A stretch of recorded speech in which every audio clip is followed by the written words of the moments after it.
Pertama kali pakai monitor OLED. Gua sangat excited untuk bahas monitor ini dari segi tampilan gambarnya ini bagus banget, kontras dapet, hitam pekat, warna itu jernih banget. Kayak kerasa real gitu ya setiap apa yang ditampilin sama monitor ini. Jadi kita akan bahas lebih lanjut, so langsung aja masuk ke videonya.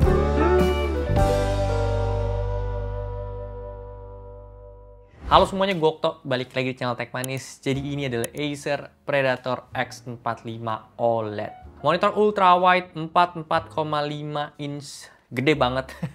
Makan tempat sebanyak ini di meja gue ukuran 140 kali 70 cm. Sampai gue harus miringin gitu ya untuk taruhnya. Tapi dengan monitor segede ini kita bisa tampilin banyak konten di dalam satu monitor yang super lebar, jadi untuk multitasking ini enak banget. Kakinya gede banget tapi emang kokoh. Sayangnya kita nggak bisa pakai VESA mount ya, jadi ya opsinya cuma pakai kaki aja sih ya. Kaki bawah ini kita udah bisa atur height adjustment, tilt, dan swivel dengan smooth banget.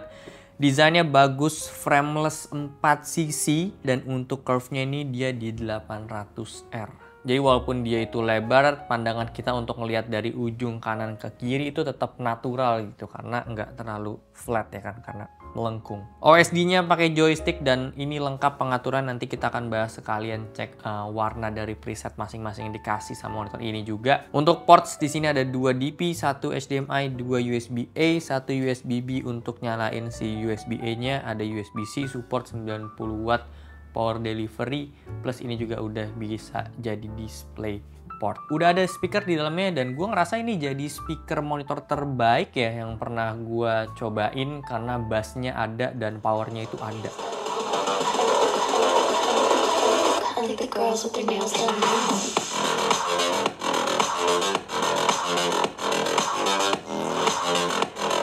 Resolusinya dia tuh ada di 3440 x 1440p, dibilangnya 4K tapi aktualnya sebenarnya tuh dia QHD yang dilebarin gitu. Jadi ini kayak 2K di 16:9 tapi versi 21:9. Untuk perbandingan besar monitor 45 inch 21:9, kalau dibikin 16:9 tuh jadi kayak 36 inch ya dia. Jadi sedikit di atasnya 32 inch yang gua pakai di atas sana. Tapi ya kalau misalnya 36 inch dipakein 2K itu menurut gue udah jadi kayak batas bawah banget, kayak 27 inch pakai Full HD gitu. Karena ya 2K itu cocoknya pasnya banget itu ada di 32 inch, dan sementara kalau udah 32 inch ke atas itu menurut gue udah cocoknya pakai 4K lah. Tapi pakai 1440p di sini gue ngerasa tetap gambarnya itu jernih-jernih aja, maksudnya kayak pixelnya rapet, detailnya bagus juga. Jadi sebenarnya sih nggak ada masalah ya. Cuma kayak pas gue baru first impression gue nyalain monitor ini, kayak icon-iconnya atau konten-konten tuh lebih gede aja gitu. Kayak gue expect-nya ini akan 4K. Refresh rate monitor ini di 240 Hz. Dan untuk response time, memang OLED itu punya response time yang lebih cepat dibanding IPS atau VA. Klaimnya mereka itu bisa di 0,01 milisecond, tapi again gue nggak bisa ngetes karena gue nggak ada alatnya. Cuma sepenglihatan gue sih emang ini jauh lebih minim bayangan, blurnya itu lebih minim banget. Apalagi dia juga udah ada tambahan fitur ultra low latency tanpa bikin flicker, nggak kayak MPRT di IPS panel gitu. Jadi ini bagus banget. Untuk gue main Valorant di PC gue ini sih kuatnya cuma di 200 FPS aja ya. Jadi ada yang kebuang tuh 40 FPS, nggak bisa dipakai maksimal. Tapi dengan 200 FPS aja tuh gue ngerasa udah enak banget ngeliatnya, smooth banget, dan ya yang tadi gue bilang motion blurnya itu beneran kerasa sih gue dibandingin dengan IPS atau VA gitu. Dan gue ada tes juga main The Finals yang itu pergerakannya jauh lebih cepat dan lebih heboh gitu ya. Tapi gue cuma dapat di 80 aja FPS-nya. Jadi gue nggak bisa kasih yang gimana-gimana gitu sih untuk experience main game FPS kompetitif. Ini cocoknya untuk kalian mungkin main game open world, AAA. Tapi ya kan kalau misalnya kayak gitu susah juga untuk dapetin FPS tinggi, apalagi quality renderingnya atau quality image-nya itu di fullin sampai highest atau sampai ultra. Ya susah untuk dapetin di 240 Hz kecuali PC kan itu dewa banget. Jadi ya cukup menikmati dari segi gambar OLED-nya aja dan dari lebarnya, lengkungan dari si monitor ini. Sekarang kita bahas lebih fokus ke OLED-nya. Yang harusnya kalian udah tahu ya, OLED itu bisa nampilin warna hitam yang benar-benar hitam karena panel-panel ini tuh untuk nampilin hitam beneran dimatiin, bukan kayak ditembak cahaya lagi gitu ya, kayak LED atau LCD biasa. Jadi itu dia yang bikin si OLED itu bisa dapetin kontras yang dalam banget, deep banget warna hitamnya. Dan gue juga udah tes ya di sini kalau kita bandingin antara monitor IPS atau VA atau ya non OLED dibanding OLED. Kalau gue tes pakai alat kalibrasi untuk dapetin black level itu bisa sampai 0 angkanya. Dan ini ya berarti akurat gitu. Kalau misalnya non OLED itu pasti ada 0, sekian sekian sekian sekian. Jadi ya nggak hitam beneran gitu. Dan untuk warna-warna lain juga ditampilin sama itu kayak vibrance banget, pop banget warnanya. Jadi kayak di mata tuh kayak kaya banget gitu warnanya. Kayak sangat-sangat membanjakan mata dan ini ngerusak mata gua. Karena kalau gua ngelihat monitor non OLED jadi kayak biasa banget gitu warnanya. Tapi yang kita udah tahu bersama masalah monitor OLED itu ada di burn in. So mereka bikin teknologi untuk tindakan preventif biar nggak kejadian atau biar nggak cepet burn in-nya. Nah di monitor ini gue notice pas awal-awal gue juga bingung ya sebenarnya ini kenapa. Jadi kalau misalnya gue tampilin monitor ini dengan screen putih full di layar atau kayak sebagian screen putih di layar, dia itu akan otomatis ngeredupin. Jadi brightness-nya itu akan tiba-tiba turun. Walaupun di OSD tetap tulisannya 100, tapi ya gue notice, mata gue notice kayak meredup gitu untuk layarnya dia. Nah itu kalau gue baca di forum memang monitor OLED kebanyakan atau bahkan semua monitor OLED kayak gitu untuk mencegah dari burn in tadi. Ini ada baiknya juga, mereka udah pinter desain kayak gitu, tapi somehow gue juga ngerasa ini jadi mengganggu gitu loh di pandangan gue. Pertama untuk gue main game biasanya The Final contohnya ya, pas baru entrance itu kan kayak ada putih gitu. Nah itu jadi kayak agak sedikit redup. Terus ketika gua nonton film atau nonton video yang tiba-tiba screennya itu putih, dia akan tiba-tiba redup sendiri. Jadi kayak nggak konsisten gitu ya untuk brightness-nya. Dan gue juga sering dapat peringatan gitu ya dari si monitor ini kalau udah dipakai lama, dia akan ada notifikasi yang keluar dari OSD-nya gitu ya. Ngingetin kalau lu tuh udah pakai monitor ini lama, mending istirahat deh gitu. Dan terus gue juga buktiin ya, gue kira cuma mata gue yang rusak, tapi gue coba tes juga pakai alat kalibrasi. Gue tes warna putih, jadi gue coba untuk tampilin kotak kecil aja untuk kalibrasinya. Itu gue tes kalau gue pakai 100% brightness di OSD dapat di sekitar 450 nits.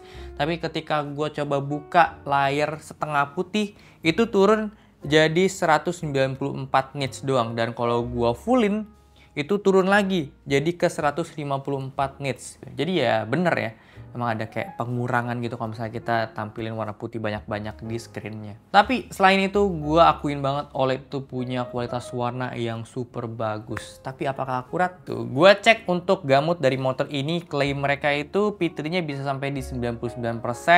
Dari yang gue tes secara gamut volume itu emang ada di 100,8% ya untuk P3-nya. Jadi ya sesuai dengan klaimnya mereka. Tapi untuk alat kalibrasi gue ini emang targetingnya itu di sRGB. Jadi biar sRGB-nya 100%. So untuk Adobe RGB sama P3 pasti agak turun ya. Nggak sampai di warna atau gamut maksimalnya dia. Di sini gue dapat sRGB itu 100%, Adobe RGB-nya itu di 86,9% dan P3 di 94,2%. Untuk warna kita dikasih beberapa preset. Yang pertama kita tes by default-nya monitor ini itu ada di mode standar, color space-nya itu general, gamma di 2,2 dan color temperaturnya warm. Hasil dari pengetesan warnanya ini merahnya oversaturated dan jadi nggak akurat. Ada beberapa warna lain juga, makanya average-nya itu cuma di 2,67 delta I. Gammanya lumayan rapi dengan target di 2,2, kita dapat di 2,19. Next, mereka kasih preset color sRGB yang kita bisa ubah juga brightness-nya.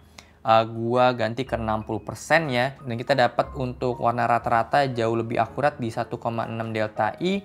Sementara untuk putihnya ini ada di 4,53 delta I dengan CCT itu di 6140 Kelvin, targetnya di 6504 Kelvin.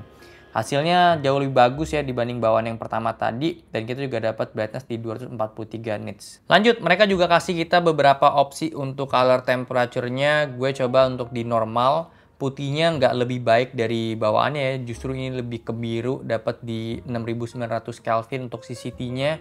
Sementara untuk alat temperatur user tanpa diubah ini makin biru, CCT di 8200 Kelvin. Tapi akurasi warna rata-rata jadi membaik ya di 2,42 delta I. Jadi dengan ini gue coba untuk dapetin settingan yang terbaik ya. dengan cara kalibrasi dan pakai di color temperature user.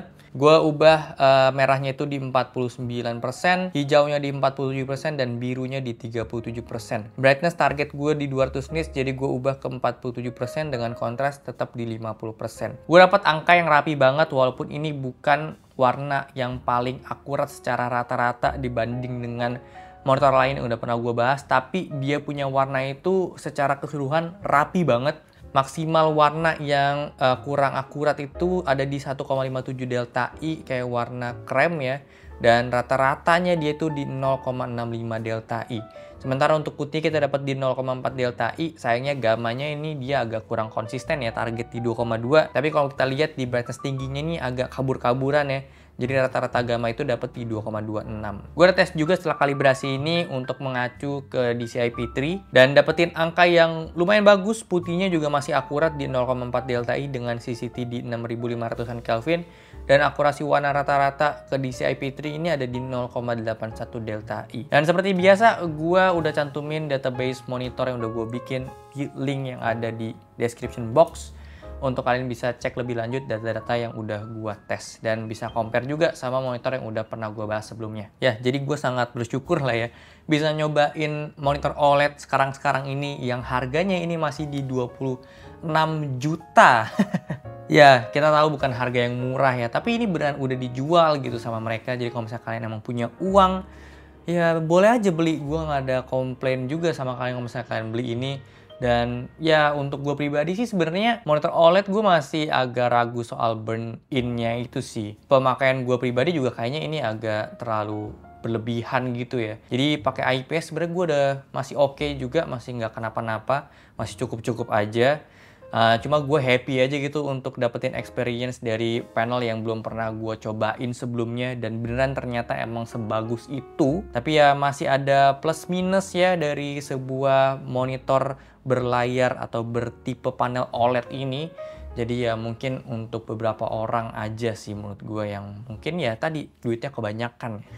Tapi seenggaknya kalau misalnya kita beli monitor OLED Acer Predator X45 ini, udah ada jaminan untuk garansi 3 tahun panel, 3 tahun service, dan 3 tahun spare part, plus 1 tahun untuk accidental damage protection. Jadi kalau misalnya kalian tertarik sama produknya dan kalian punya banyak uang untuk beli ini, kalian bisa cek aja linknya, udah gue taruh di description box. Jadi segitu aja untuk video kali ini. Thank you banget udah nonton. Kalau suka boleh like, share, dan subscribe. Gue sampai jumpa di video selanjutnya. Terima kasih.